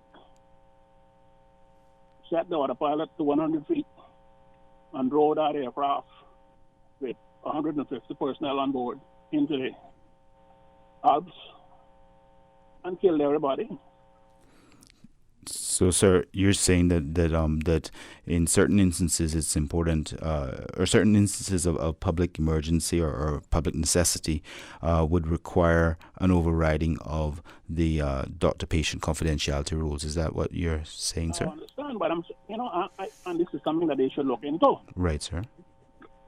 Okay, thank you all. But sir, no, I just want to ask, when you say that, looking into it, I'm trying to ascertain in my mind's eye how your example would apply in this instance. You're saying that people could carelessly go about spreading it even if they know they have it. Is that what you're suggesting? They are at liberty to move. There's some sort of a voluntary confinement, in a sense of speaking, but besides that, I don't think there's anything being done. And I find that, like one of the callers says, we have X amount of people coming in from the UK next week, and it's my understanding that those people are going to be put into quarantine. That's right, sir. For 14 days. Now, taking into consideration, nobody knows that any of these people is sick. But you're not going to, they don't want to take the chance. Of course. Okay? But on the other hand, you know you have X amount of people that is sick. And you don't want to give some sort of indication as to where these individuals may be located. Okay? Well then, give them the option. Government has some space that they are going to quarantine people. Will go in there voluntarily, and we can deal with it. You know, take them out of circulation for 10 days or whatever the case may be. If they don't want to, I don't think they want to be known, but this would be one way of looking at it. Right, sir. I believe, certainly my understanding is that wherever the person is confined, it is a mandatory quarantine once they're confirmed, and therefore they have an obligation to comply. As to how that is enforced, sir, I couldn't speak to that point, to be completely honest, but certainly I agree with you that it is important that it is applied across the board, and I believe that the government is doing its best to do so, but to the extent that it's not, the point is taken, sir. And I certainly appreciate you bringing that to our attention, and your contribution to the discussion, which is, of course, very important. Again, thank you and have a good afternoon. I'd like to go to the next caller, please. Good afternoon. You're in Talk Today. Good afternoon, Mr. Patrick. Good afternoon, sir. Welcome back. Yeah, good afternoon again. Would like to mention that from Grand Cayman, there were two great seamen that we have lost. They have passed away, and Mr. Patrick McPhail and Mr. Larry Vernon McLean, which is the brother to Mr. Gilbert McLean. Yes, sir. And during the times of the shutdown last night, I had them with an extraordinary remembrance carried out for them last night. Any resident on the north side of Grand Cayman that seen what they thought was a big cruise ship passing by last night was a giant container ship with its searchlights and deck lights, all alit, honoring those two great seamen, Mr. Patrick McPhail, Mr. Larry Vernon McLean, and also Mr. Ebanks from Northside, who passed away. That was, I think, maybe 10 days or a few weeks ago, I'm not sure. Anyway, that was all combined to honor those three great seamen. I was at home here and made the request, and the ship passed at 3 miles off Queens Highway with all lights on deck and everything. And I had one do the same off the east end of Cayman Brac. One of the first times that one was happening off Cayman Brac and one was happening off Grand Cayman, as a maritime salute in honor for our great seamen. And to all people, to be extremely careful and take care of yourself and stay distant and disinfect homes and yourself, and be careful wherever you go out for this dreadful, deadly disease, and take it as serious as it's a death virus. I have called it the DV, yes, the death virus instead of coronavirus. It's beyond the terms of an adverse bad thing. Mr. Scott, if I could just ask you, sir, I did not catch the name of the third gentleman from Northside that you mentioned. If I could just ask you. I only was contacted by a family member saying Mr. Ebanks. I don't remember his first name. I see, sir. Mr. Ebanks from Northside. He passed away, I think, a few weeks ago. And the ship last night was the giant container ship named Mary, M-A-R-Y. Common name. Mary passed by with all the salutes given by the Ukrainian mate and the Filipino mate, and the one off Cayman Brac was in command of Filipinos as well. Also to say that the coronavirus, the death virus, is on ships around the world. Several seamen have been taken off of ships that have the coronavirus. Even some seamen on board the ships have died. And also what the shipping companies are doing is extending the vacation time for their sailors on board. Instead of getting off like the end of, which would have been the end of March, they're keeping them on board the ship till the 15th of this month or the 30th of this month or the end of next month, so they will be safe on board the ship, rather than making another crew come on board that could bring the coronavirus and cause the shipping company and the ship to have to stop trading. Yes, sir. Well, Mr. Scott, I'd like to thank you once again. Obviously, we always appreciate your input in relation to our rich maritime heritage, and also condolences to the three families affected. And thank you for bringing us up to speed in relation to those persons. We must now go to the 2:00 news. I understand that there is a delay in the timing of today's press briefing. It may not occur, subject to another update, but it may not occur until 3:00 now. And so if that's the case, we will continue until 2:30. But we must go now to the 2:00 news. Please stay tuned for Talk Today. We'll return shortly. Continuing the Caymanian tradition. Let Cora keep my ground so clean. The heart and soul of the Cayman people. Thank you for keeping the culture alive. Spread the news every day. From East End to Georgetown, down into West Bay. Radio Cayman in the Cayman Islands. Your 2 p.m. headlines brought to you by greenturtle.ky. Take a ride on the Green Turtle Express today. Download the Green Turtle app, the future of mobile. Saving lives today. Today's biggest news. Radio Cayman. It's only 2 species that we have here on Island. Generations present. Your voice, your choice. For today's biggest news. Access to information. Local, regional, international. This is headlines from Radio Cayman's newsroom team. Today's biggest news. Returning students in quarantine are told they won't be allowed to leave just yet. In a WhatsApp message sent to students Thursday evening, Chief Medical Officer Dr. John Lee said government would be taking the additional step of testing them for COVID-19. He says, quote, "We're doing this to reassure you that you will not be a danger to your family or your community." He said the aim was to test each student on the day of their scheduled departure starting Friday, today, April 3rd. In international headlines, New York Mayor Bill de Blasio says he wants New Yorkers to wear a face covering when they go outside and will be near other people. He cited research showing that asymptomatic people could be spreading the coronavirus without even realizing it. At a press briefing, the New York mayor said until now, there just, quote, wasn't enough evidence to support the move. He says when you put on the face covering, you're protecting everyone else. The mayor said it could be a scarf or bandana or anything homemade, but it should not be a surgical mask, as those are needed by frontline medical workers. A cruise ship where at least 2 passengers died of coronavirus while barred from South American ports finally docked in Florida after 2 weeks at sea and days of negotiations with initially resistant local officials. The Zaandam and a sister ship, the Rotterdam, were allowed to unload passengers at Port Everglades after working out a detailed agreement with officials who feared it would divert needed resources from a region that has seen a spike in virus cases. For nearly 3 weeks, the passengers have not been able to step on dry land. Those are your headlines. From Radio Cayman's newsroom, I'm April Cummings.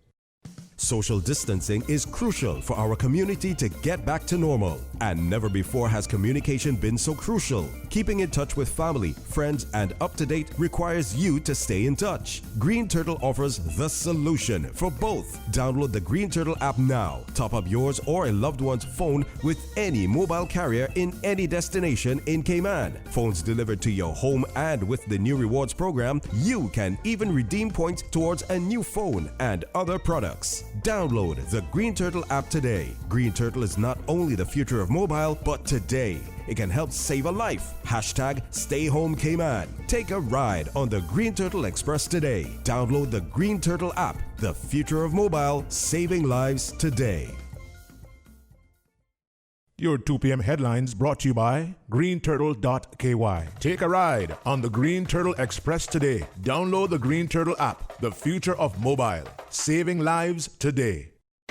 Stay in touch with Radio Cayman for the latest in news and information. Follow Radio Cayman on social media, Facebook, Instagram, Twitter. Download the Radio Cayman app or log on to our website, www.radiocayman.gov.ky. Radio Cayman, your voice, your choice, your radio.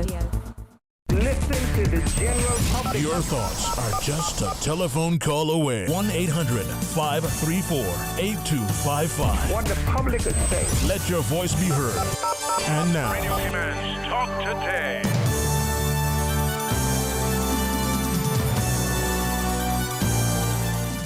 Good afternoon and welcome back to Talk Today.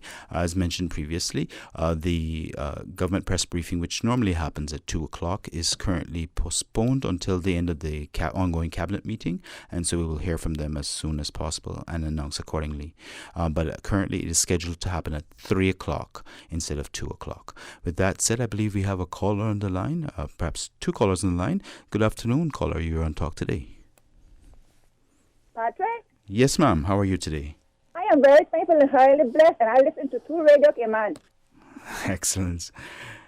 Listen. Yes, ma'am. I would like to send out all my condolences from the secondary modern school to Honorable Mr. Gilbert McLean on the passing of his brother. Yes, ma'am. And about Mr. Raymond Scott, he mentioned the e-bikes from Northside. And remember now we had a Mr. Mr. Louis Ebanks from town too, right? And Mr. Patrick McField. Yes. But listen, now, he mentioned 3.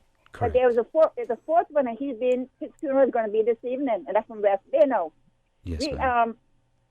Mr. George Ebanks, I can't remember his middle name, but it's George Ebanks, and he's better known as Mr. Halley from Boston Bay. Okay. And he's having his service this evening. Sincere condolences to his family as well. Yes, and he's a neighbor of mine across the road. But anyway, God be with all of us. People need to understand by now what they need to do, though. Yes, ma'am.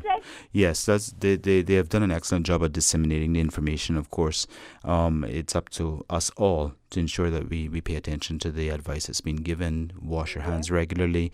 Ensure that we adhere to the 6-foot social distancing or physical distancing, and to just stay at home as much as possible, adhere to the curfew regulations, and that's the best that we can do as a community to ensure that we avoid and hopefully are able to mitigate the effects of this terrible pandemic.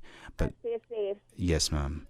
And and of course, I'd like to thank you for your call. We must go to the next caller, however. Good afternoon, caller. You're on Talk Today. Good afternoon to you. Good afternoon, sir. Patrick. How are you doing today? Yeah, just fine. Considering all the circumstances, we mustn't let it get us down too much. Mr. Raymond did to a lady's fear, and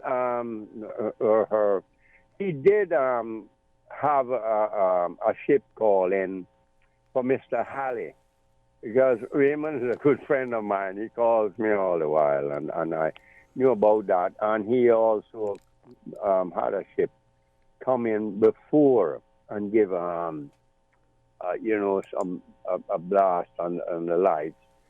Also, and he knew about Mr. Halley, and he did mention him also. We call him Halley. Yes, everybody. Sir. George E. Banks. Yes, and I'm well acquainted with him.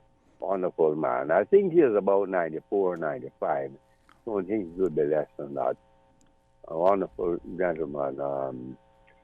And I know his sons and so forth. And it's condolences too to Mr. Gilbert on the passing of his brother, Gilbert McLean. Absolutely, sir. And also one of those men. And we can never repay them for what they did. My father, the famous captain from the old days, Iron Man wooden ships and shipwright also. He had both licenses. Yes, sir. Of course. My dear brother Stan, who got lost at sea some 3 years ago, spent nearly 20 years on the sea. And I don't forget my mother waiting on my brother's allotment to come home to pay for, khaki and for clothes and school uniform and different things. I don't forget that at all. It's a long, long time ago. Of course, we were reminded just the other day by Mr. Banks about the types of challenges that the seamen faced and how we can learn from that in our application of our dealing with the current pandemic. Right. Yes, sir. You're absolutely right. Yes, sir. And this, will pass, God's willing. God will help us through this, and we have got to realize that before the ending of the First World War, which was the greatest war at the time, that 1918 flu killed 50 million people worldwide. 50 million. 685,000, I think, in the United States alone. So I think for what the population was at that time. And they were much more primitive medicines, though albeit they had reached a lot of scientific achievements in terms of medicine and X-ray available and so forth. But and nowadays we have much more advanced things to deal with it, and a much quicker way of finding some vaccine for it. It's not even a cure, but at least some. And there are medicines right now that can help alleviate it and stem its severity. And people mustn't panic. all is not lost. And the thing is, we cannot possibly sanitize the whole Cayman. It's impossible. You can't totally sanitize everything.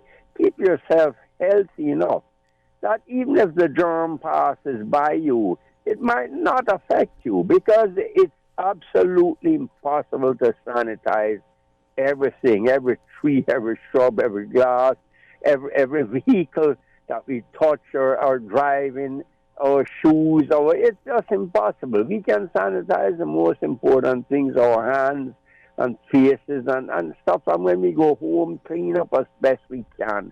Do the very best we can. Keep ourselves clean, but we just have to pray and hope. The thing I'm glad to see is that the compass is being printed again. Yes, sir. And because I thought it's sort of a strange situation where one of the compass well-known reporters was there at every press briefing questioning, but no compass was coming out. But Mr. Ralph Lewis paper, the Caymanian Times, was coming out, being printed. I believe the compass was just online for a short period of time, sir. Yeah, but online doesn't mean anything. It's a newspaper, Patrick. Yeah, I agree, sir. I agree. Please. I hate this online business. The man hanging out his electric bill to be paid online. Nobody picked up the money or the bill, but they still cut his power off. Remember that little joke? Because he heard them say, put your bill online, and you can pay your bill online. That's what he did, hanging out on the clothesline.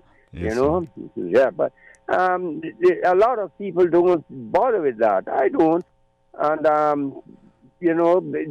so therefore I look towards seeing the printed media. And one thing I've noticed with our newspapers is that there's no editorial opinion any longer. Have you noticed that? I have not yet noticed that, sir. All newspapers throughout the world, that's been a long, long time now with the compass, and they do offer some kind of opinion from the Caymanian Times, but a very tepid one. Most newspapers are, like that giant corporation, CNN, most people are here are calling their names and referring to them. It's a very biased news center, as we all know. They're very, very biased. And they're mostly Democratic dominated. And I'd say almost totally Democratic dominated. It's very politically biased entity. One might argue that they're using journalistic license, sir. Yeah, they are. But what I'm telling you, they're very, very biased. Yes. Very, very politically, very, very. You've got to realize that those people you see as news anchors and all that, they earn many times the salary of the President of the United States. Many times. They're merely really very highly paid actors because they're coached. They have coaches to give them the right expressions at the right time and so forth. And they pay a lot of money to do that. And it's a sell, it's all about money, making money. And with this, if you remember, there are science fiction movies made from many years ago about ships that would be infested with a virus, planes that would be infested with a virus and couldn't come into shore, and now we're seeing it in reality and all that. So I imagine Hollywood will turn out some big movies to make a lot of money out of this, because the main idea is out of one man's meat is another man's poison, they say.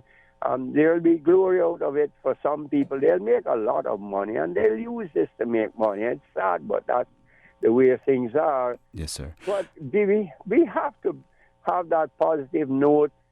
We will pull through this, prayers, and belief in the Lord, and so forth. We've always been that, Thai Christian community.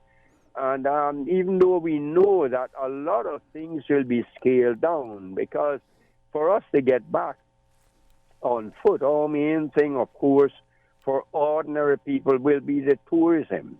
And that will have to be built back a lot from scratch, and we'll have to start back the cruise tourism as a major part of our economy for many people. That, though it's castigated and lambasted by some, I'm not hearing anything from them now in that regard. That has to be come back slowly, and then the other tourism, the stopover tourism, will start to come back, and thousands of people also, Caymanians, depend on that. Yes, sir. So we have to realize a lot of jobs will be lost. Of course, Thousands and of hopefully it jobs. won't last too much longer. But I would like to thank you very much for your contribution, sir. You make the fundamental point to stay positive, to let's pay attention to keeping clean, adhering to the responsibilities. Early detection is going to become more and more possible. I'd like to thank you for your contribution this afternoon, sir. We must go to the next caller at this point, and so without further ado, good afternoon, caller. Thank you for your patience. Welcome to Talk Today. Oh, thank you so much. How are you doing this evening? I'm good, sir. And yourself? Fine, thanks. Excellent. Right. Good to know, sir. Yeah, this is Ormond here in West Bay. Yes, sir. And I'm quite saddened and surprised to hear about all of the seamen that has passed away. Yes. And I was on the ship with Larry McLean, but he was a good friend of mine that sort of grew up together. So I want to pass my condolences to Mr. Gilbert McLean as well. Yes. And a little bit farther from that now, the other gentleman, like Mr. Patrick McPhail, I was on the ship. I joined the ship that he was on. He was, I think, second engineer on the SS Omida. Also, Mr. Rabe Welcome, the late Rabe Welcome. And, this thing has put us in a situation that we're certainly missing a lot of things. I mean, I was so shocked and surprised and saddened to know Mr. McPhail had passed away, because on the ship, he taught me a lot of things. I wasn't even 17. I was 16 years and 10 months when I joined the Omida. That was the first ship. And, you had a lot of Caymanians then that certainly took the younger Caymanians that were joining the ships at their hard interest and showed us a lot of things that we were so green joining the ship. So I'm very saddened to hear that, and I want to pass my condolences on to the family of Patrick McPhail. The other gentleman from North Side, I'm not sure. Just said the Mr. E-Bank. Ebanks, yes. Yeah, but also passing my condolence, and again for the third time, Mr. George Ebanks, Halley Ebanks. He again, I must reiterate, he was one of the pioneers of this island. People should not forget it. He contributed when they was doing the first airport in those days. Well, I guess I was still a boy at that time. Something like 400 pounds to get the airport so, proper planes or decent planes could land in it, because before that I think we had more or less seaplanes. So that's right. I would really hope that, some of us are pushing for a special day for seamen, because a lot of history needs to be brought up to the forefront of where we're coming from. Some of the older ones that we need to bring them up and not just in the archives, resting there, but let people know where we come from as far as seamen. So again, I want to do all respect to the seamen here, and again, condolences to Mr. George Ebanks Halley and Mr. Patrick McPhail. I was so glad that I had somebody like him. He was more like a father to me, joining the ship. Also, Mr. Rabe Welcome. He was practically getting ready to set for his chief engineer license. So I'll never forget those days and what they taught me. So yes, sir. That was very good to know. So thank you so much for listening to me, and all the best, and take care of yourself. Thank you so much again. Thank you, Mr. Orman, for taking the time to express your condolences. I'm sure the families appreciate it. And of course, we know how important those seamen all were. And there are various efforts to commemorate those facts. And we look forward to seeing those come to fruition as well. I believe we're going to have a very short commercial break. Just by way of reminder first, however, for those of you who are tuning in anticipation of the press briefing, which typically happens at 2 o'clock, the Cabinet still is in meeting at the moment, and we are told that they are likely to go live with the press briefing at 3 o'clock today. So that's 3 o'clock this afternoon for the press briefing. A public service announcement from Radio Cayman. Coronavirus prevention tips. Advice for vulnerable people. Extra steps you can take to avoid COVID-19. If you have a chronic illness such as respiratory disease, diabetes, heart disease, COPD, hypertension, or cancer, or are elderly, over 60, or have a compromised immune system, you can further protect yourself with extra precautionary steps in addition to prevention tips. Remember, you are supported. Call the HSA helpline on 1-800-534-8600 or 947-3077 if you have any questions. For the latest updates and information, please visit hsa.ky/public-health/coronavirus or gov.ky/coronavirus. We are Radio Cayman, and this is how we wake you up in the morning. Praise time on Radio Cayman. Sing your praise to the Lord. Come on, everybody, stand up and sing one more. Hallelujah, give your praise to the Lord. We are united in Jesus Christ. We are the soldiers of the land. Praise time. Weekday mornings from 6 until 6:30. There's a meeting up in heaven. Roll call. He's a name in the Lamb's book of life. Roll call, brother, sister. Roll call.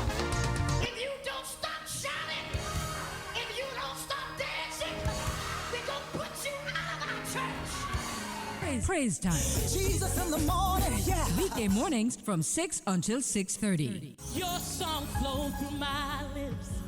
Your work moved through my hands. Your thoughts stay on my mind. Live in me. Radio Cayman, maintaining the innovation. On a daily basis, making it easy to connect with you, our listeners. Add us to WhatsApp today, 925-3261. That's 925-3261. Radio Cayman. Send a text or voice note. Can I send a request, please? You don't really have to ask us. Just send a request. This is a shout out to my ex. Radio Cayman, the voice of the Cayman Islands. Radio Cayman, maintaining the innovation. Listen to the general public. Your thoughts are just a telephone call away. 1-800-534-8255. What the public is saying. Let your voice be heard. And now, Radio Cayman's Talk Today.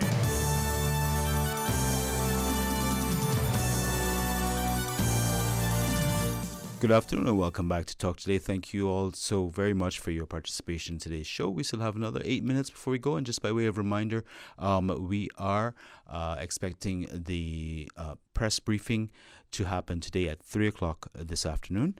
Also, just a very quick note, I note that a number of persons have written in concerning the self-isolation, or rather the required self-isolation of those persons who have actually been confirmed as having contracted COVID-19. The question is an important one. I am seeking to get some answers on that. I do not currently have a specific answer to tell you why it is that, or how it is that the quarantine is enforced in relation to those particular persons. However, I know that every effort is being made to contain any spread of the virus, as you are all well aware of the various rules that are in place and suggested methods of dealing with social distancing and cleaning of hands and so on and so forth. But that said, we do have a caller on the line. I'd like to go directly to that caller. Good afternoon, caller. You're on Talk Today. Yes, sir. Good afternoon. Good afternoon. How are you, ma'am? I want to say something to my Premier, Mr. Premier. A couple of days ago, you talked about people licking you up and beating up on the government. Well, I do that quite often, but only when necessary. But seeing as you're my government, I think I could do that a little bit. But yes, ma'am. As for other people, you look at that in Roberts International Airport, when you got to come across there, don't say a thing about my government. Unless you're just saying that we're nice people. But I'd just like to say, Mr. Premier, don't worry about greedy people beating up on you when you were primarily talking about wanting to save lives here in Cayman. They are greedy people, and they don't want Caymanians to be alive. So don't worry about that. Just keep on keeping on, doing a good thing. Keep on keeping on. And I say, big up to John. Waiting for him 2 o'clock, you better be there. Everybody waiting for John. You waiting to pick up your 2 languages today? I don't care. I don't care. Bilingual, multilingual, poet, extraordinary, great reverend. What are you talking about, man? And then Mr. Minister too. That's what you call multi-skilled. West Indian man. Listen to me. Big up for John. Yes, ma'am. Let me say, talking about people not following the rules, it just breaks my heart. You see my government out there, the rank and file at the top echelon, they're there every day, 2, 3 o'clock, whatever time, Cayman time involved, sometime too like today. But they're there. They're there every day telling us the same mundane, basic things every day, pleading. I didn't know the Premier could plead so. Pleading, John pleading. The governor pleading, chief medical officer pleading, just some basic things, little social distancing, say, do the right thing, have a conscience. I went out the other day, and here I was in the gas station, 2 people ahead of me, and I'm like looking around, and I'm off my spot. I'm 2 paces ahead where I should be. I quickly put myself back in the spot where I should be. That was a mistake, but you know what? Technically, I was still breaking the rules. Yes, but you're doing your best, need of to course. walk about. But that's when you don't have nationals enough to do the jobs that you need done. You need to walk about and be, $1,000 and $3,000 and 6 months in jail. You need deterrence, real deterrence. I would begin at $10,000 and a warm of money. And you work permit anybody. I don't care whether it's a lawyer, doctor, nurse, an angel, or the road sweep. We attaching this to your work permit issues, and it might not be well looking well on your work permit situation. We got to do something. Every day these ladies and gentlemen are there every day telling us the same things every day, and you can go out and see people just blatantly breaking the rules, mockingly breaking the rules. It upsets me. So I would just like to ask Mr. Premier if he can put some more metal behind, his ideas of, whatever the stay home Cayman. It should be more than just stay home Cayman. Yes, ma'am. They need something that when countries open up again. If I had money, I would pay planes to carry some of these people back. True. They don't need to be here. We don't need unruly, childlike adults, especially in times like these. And there's not one that not looking for that PR to become Caymanian. Not one. And this is the society that we are buying for ourselves. It's wrong. It is so wrong. But I thank the government so much for every day being there and telling us the same basic things every day and getting no good results, but every day they are there. I thank them so very much. And again, John, the triple threat. Thank you so much for your call, ma'am. It's much appreciated. I'm sure that the ministers who you have complimented also appreciate your sentiments.